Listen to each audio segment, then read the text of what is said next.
केदारनाथ उपचुनाव के लिए आज अधिसूचना जारी। आज से शुरू हुई नामांकन प्रक्रिया। प्रत्याशी 29 अक्टूबर तक दाखिल करेंगे नामांकन। केदारनाथ उपचुनाव के लिए 20 नवंबर को मतदान। बीजेपी और कांग्रेस में दावेदारों की लंबी कतार।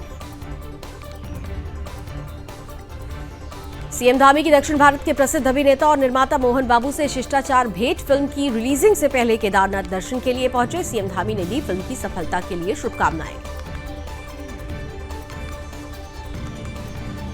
देहरादून में ग्राम्य विकास मंत्री गणेश जोशी ने ली रोजगार गारंटी परिषद की बैठक। खाली पदों की नियुक्ति के लिए निर्देश। परिषद कामों की समीक्षा और योजना पर हुई चर्चा। ग्राम विकास मंत्री ने कहा केंद्र वित्तीय सहायता का लाभ हर जरूरतमंद को मिले। 4 नवंबर को बंद होंगे श्री तुंगनाथ मंदिर के कपाट। तुंगनाथ भगवान डोली चोपता भनकुन गुफा होते हुए 7 नवंबर को शीतकालीन गद्दी मक्कू मठ पहुंचेगी। मुख्य कार्यकारी अधिकारी विजय प्रसाद ने दी जानकारी। देहरादून में खेल मंत्री रेखा आर्या ने 38वें राष्ट्रीय खेलों को लेकर ली बैठक। कई खेल एसोसिएशन के पदाधिकारी रहे शामिल। खेल मंत्री ने कहा कि ट्रायल के जरिए होगा खिलाड़ियों का चयन। 26 अक्टूबर से होगा पहला ट्रायल का आयोजन। सीएम धामी के सख्त आदेशों के बाद डीजीपी ने दिए निर्देश। भोजन सामग्री को दूषित करने वालों पर होगी कड़ी कार्रवाई। रेस्टोरेंट और ढाबों में सीसीटीवी कैमरे और सत्यापन के निर्देश। पुलिस एक्ट के 8 बिंदुओं पर दिशा निर्देश जारी। दुग्ध उत्पादन में लगातार आगे बढ़ रहा उत्तराखंड। धामी सरकार दुग्ध उत्पादन को और आगे बढ़ाने के लिए लगातार प्रयासरत। दुग्ध विकास मंत्री सौरभ बंगुड़ा ने कहा कि 2,60,000 लीटर दूध का लिमिट टच किया गया। किसानों को राहत के लिए दी गई भूसे पर सब्सिडी। टोला प्लाजा पर बारातियों ने टोल कर्मियों से की मारपीट। 2 कर्मचारी घायल, एक की हालत गंभीर। टोल प्लाजा पर लगे सीसीटीवी में कैद हुई घटना। टोल प्लाजा के वीआईपी लाइन के बैरियर हटाकर जबरन बाहर निकालने पर हुआ हंगामा।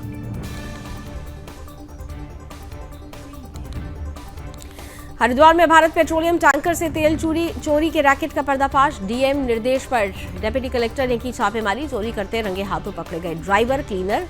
बीपीएल के 2 टैंकर से कर रहे थे तेल चोरी। चिड़ियाघर में टैंकर से तेल चोरी की मिली थी शिकायत। त्योहारी सीजन देखते हुए हरिद्वार रेलवे ने 2 अतिरिक्त ट्रेनें चलाने का लिया निर्णय। एक ट्रेन हरिद्वार हावड़ा स्पेशल और दूसरी हरिद्वार से मुजफ्फरपुर के लिए चलाई जाएगी। देहरादून को नहीं मिल पाई है अतिरिक्त ट्रेन। स्पेशल ट्रेन चलाने की उठी है मांग।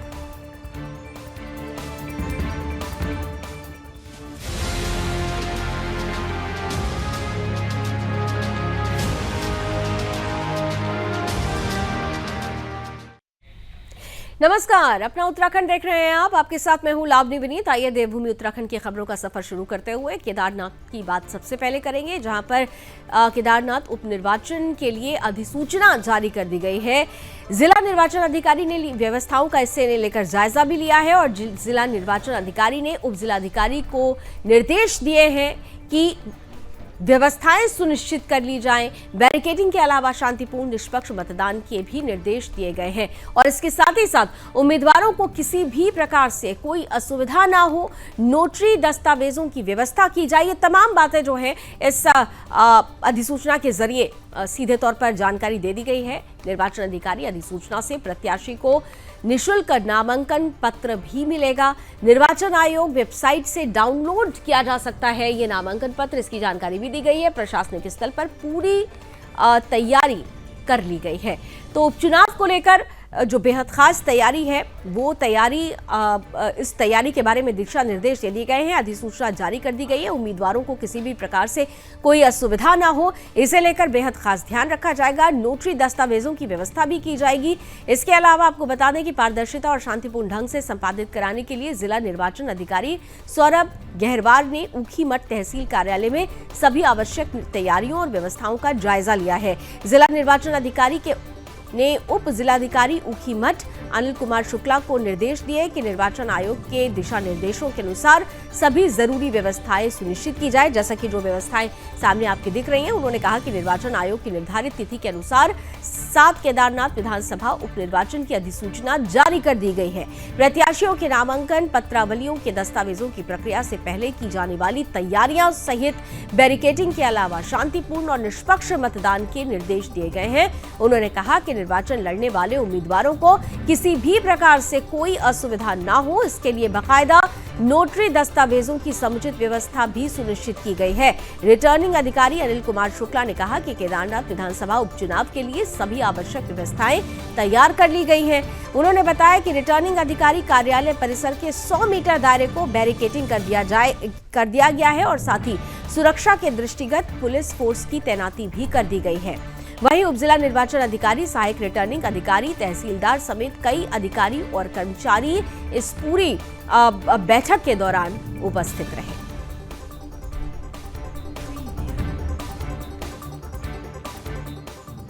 दिनांक 15 तारीख को चुनाव आयोग द्वारा प्रेस कॉन्फ्रेंस की गई थी, जिसके क्रम में चुनाव आयोग द्वारा बताया गया था कि 22 तारीख को अधिसूचना जारी होगी और नामांकन प्रक्रिया स्टार्ट हो जाएगी।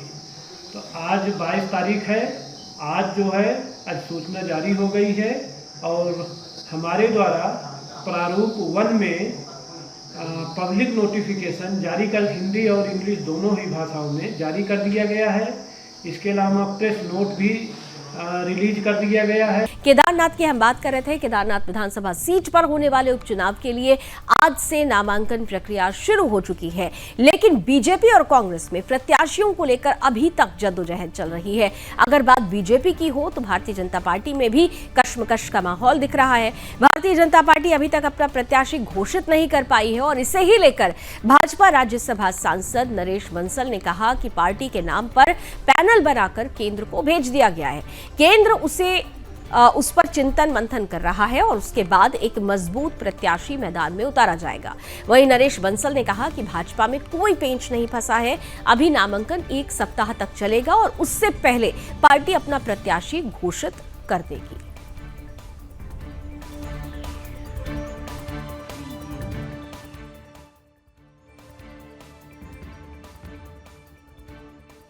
नहीं, देखिए, भारतीय जनता पार्टी का प्रदेश नेतृत्व नामों का पैनल केंद्रीय नेतृत्व को भेज चुका है और आपको मालूम है कि पूरे देश में लगभग 50 उपचुनाव हैं और झारखंड और महाराष्ट्र के विधानसभा के चुनाव हैं, तो सभी पर प्रक्रिया जारी है और अभी आज नामांकन प्रारंभ हुआ है, अभी 1 सप्ताह है।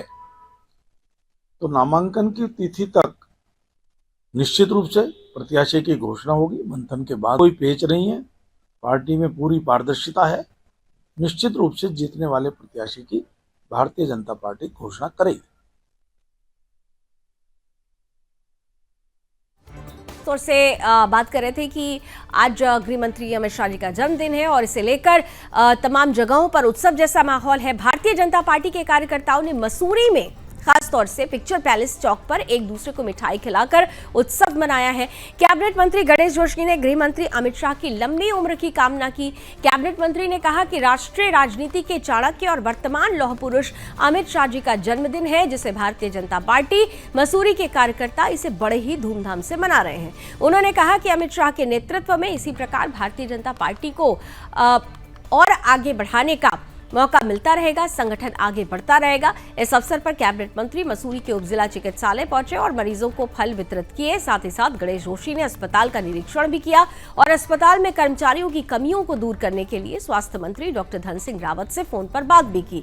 उन्होंने कहा कि मसूरी एक पर्यटक स्थल है और यहाँ पर सभी स्वास्थ्य सुविधाएं उपलब्ध होनी चाहिए। इसे लेकर यहाँ पर पूर्व में पैरामेडिकल स्टाफ की कमियों को दूर किया गया और अब यहाँ पर स्पेशलिस्ट डॉक्टर की कमी को भी जल्द दूर कर लिया जाएगा।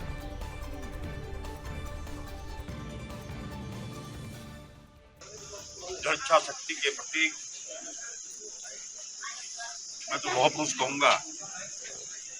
अमित शाह जी का जन्मदिन है और आज भारतीय जनता पार्टी मसूरी के कार्यकर्ता बड़े धूमधाम से मना रहे हैं और आज हमने इसकी शुरुआत मसूरी हॉस्पिटल में यहाँ के मरीजों को फल वितरित करके की है, क्योंकि आज भारतीय जनता पार्टी को इन ऊंचाइयों तक अगर पहुँचाया है तो अमित शाह जी ने पहुँचाया है। धारा 370 और 35 से को अगर समाप्त कराने की हिम्मत की है तो अमित शाह जी ने की, उन्हीं के गृहमंत्री आपके पास है और भी कई ऐसे फैसले लिए हैं जो उसके दूरगामी परिणाम हैं। मैं इस अवसर पर ईश्वर से प्रार्थना करता हूं कि आप दीर्घायु हों, आप स्वस्थ रहें और आपका नेतृत्व भारतीय जनता पार्टी को स्वीकार मिलता रहे और भारतीय जनता पार्टी आगे बढ़े। और ये बात अब बागेश्वर की कर लेते हैं। माफ कीजिएगा, कपकोट विधायक सुरेश गड़िया ने ग्रामीण स्तर पर चल रहे पोस्ट ऑफिस में हो रही वित्तीय अनियमितताओं का संज्ञान लेते हुए कार्रवाई के लिए जिलाधिकारी बागेश्वर को आदेश दिया है। बागेश्वर के काफली गैर गरुड़ सिमगड़ी गांव से पोस्ट ऑफिस में हो रहे गबन के मामलों ने ग्रामीण स्तर पर पोस्ट ऑफिस की कार्यशैली की पोल खोलकर रख दी है। बागेश्वर के ग्रामीण स्तर पर पोस्ट ऑफिस की कार्रवाई पर दीमक लग गया है। पोस्ट ऑफिस के माध्यम से केंद्र सरकार की योजना और सहायता का लाभ ग्रामीण स्तर पर ग्रामीणों को नहीं मिल पा रहा है। बागेश्वर के ग्रामीण स्तर पर उपभोक्ताओं की पासबुक एजेंट्स के पास जमा रहती है और यहीं से पोस्ट ऑफिस के उपभोक्ताओं के साथ धोखाधड़ी का खेल शुरू होता है। इन मामलों में कांडा के सिमगड़ी डाक खाने का पोस्ट मास्टर निलंबित किया गया है। अल्मोड़ा के डाक अधीक्षक राजेश कुमार बिनवाल ने सिमगड़ी का दौरा किया और सिमगड़ी डाकघर मामले में जांच के लिए 6 सदस्यों की कमेटी भी तैयार की है।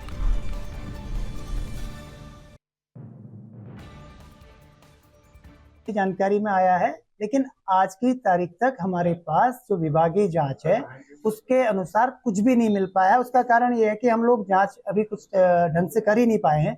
मैंने एक टीम तैयार कर रखी है जिसमें रानीखेत के सहायक अधीक्षक है महेश जी, मेरे सबऑर्डिनेट है यहाँ पे, तो वो इस टीम को हेड करेंगे। उसमें एक सहायक अधीक्षक अल्मोड़ा से रहेंगे और 4 निरीक्षक रहेंगे और हम चाहते हैं कि बहुत जल्दी हम ये पूरे मामले की जांच करके इसको मतलब फाइनलिटी तक पहुंचाएं।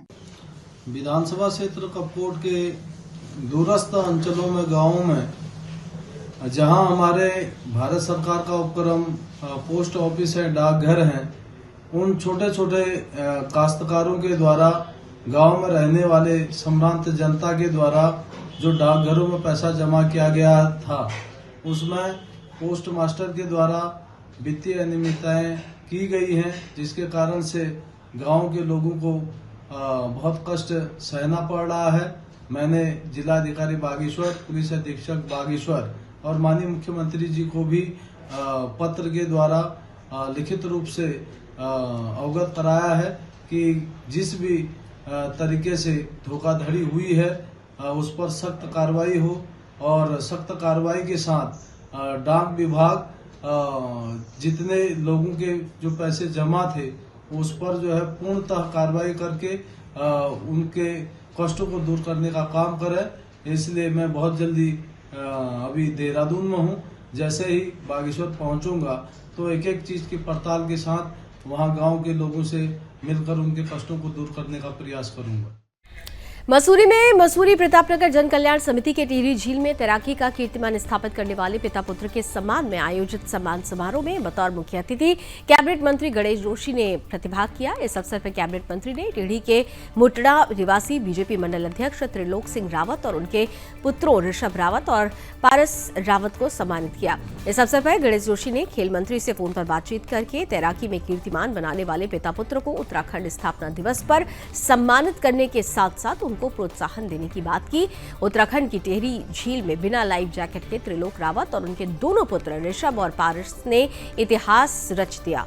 प्रतापनगर के त्रिलोक सिंह रावत ने कोटी कॉलोनी से शाम तक करीब 18 किलोमीटर तैराकी करके रिकॉर्ड बनाया है। कैबिनेट मंत्री ने साहसिक कार्य की जमकर सराहना करते हुए कहा कि बिना लाइफ जैकेट के पानी में करीब 9 घंटे में यात्रा पूरी कर एक कीर्तिमान स्थापित किया गया।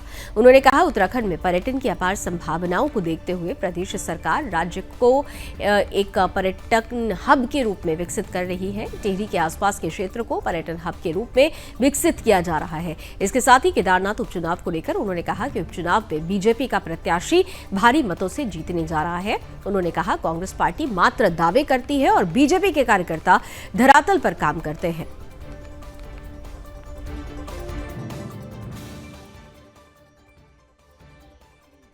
टिहरी प्रतापनगर के आदरणीय त्रिलोक सिंह रावत जी, दो उनके पुत्र भास्कर और पारस और ऋषभ, जिन्होंने 9 घंटे लगातार तैरकर 18 किलोमीटर लंबे टिहरी झील को पार किया बिना लाइफ जैकेट के, अपने आप में एक कीर्तिमान है। समिति के लोगों ने अनुरोध किया है। मुझे तो बड़ा आश्चर्य हुआ कि 2021 में ये शास्त्रीय कार्य इनके द्वारा किया गया था। क्या कारण रहे कि इनको जो उचित सम्मान मिलना था नहीं मिला। मैंने भी यहीं से खेल मंत्री जी से बात की है। उसके लिए जो जरूरी कागजात हैं मैंने संबंधित आदरणीय द्रौपदी सिंह जी से कहा कि आप मुझे उपलब्ध कराएं, और हमारी पूरी कोशिश होगी कि इनको एक राज्य स्तर पर उचित सम्मान मिले, क्योंकि ऐसी प्रतिभाओं को आगे आना चाहिए और इन बच्चों का भविष्य उज्जवल हो, उनको ट्रेनिंग मिले। उसकी व्यवस्था भी हम सरकार से करने का प्रयास करेंगे। इधर लालकुआं की बात कर लेते हैं, जहां नगर पंचायत की स्थापना के 36 साल बाद भी बस स्टैंड का निर्माण नहीं हो पाया है और जिसकी वजह से नगरवासी काफी परेशान हैं। उन्हें तमाम दिक्कतों का सामना करना पड़ता है। लालकुआं नगर पंचायत स्थापना के समय लोगों को उम्मीद थी कि शहर का सर्वांगीण विकास होगा, लेकिन यहाँ विकास की गति काफी धीमी रही। हालत यह है कि लालकुआं को 36 वर्ष पहले नगर पंचायत का दर्जा मिल गया था, लेकिन यहाँ आज तक एक भी बस स्टैंड का निर्माण नहीं हो सका है, जबकि 2 बार भूमि का स्थलीय निरीक्षण भी हुआ है। इसके साथ ही अगर शहर के विकास और विस्तार की बात की जाए तो वो भी वन विभाग, रेलवे और लोक निर्माण विभाग की भूमि होने के कारण न के बराबर हुआ है।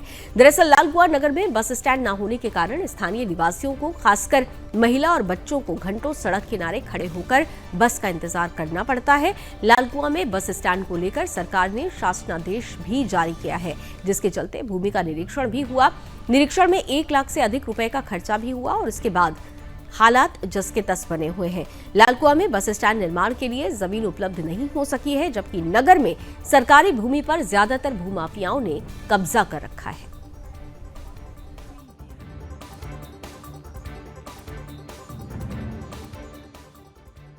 कार्यकाल में बस अड्डे के लिए जो ये नीचे सरोज कुमारी वाली गोयल की ज़मीन है, जहाँ रमसीन है, इसके लिए हमने रोडवेज बस अड्डे के लिए चयनित प्रस्ताव वो आवेदन करके मुख्यमंत्री जी को और जिलाधिकारी को भेज दिया। और ये हुआ कि वो सरकारें आती जाती रही, विधायक उसके सहयोग में नहीं रहे, जिसके कारण वो बन नहीं पाए।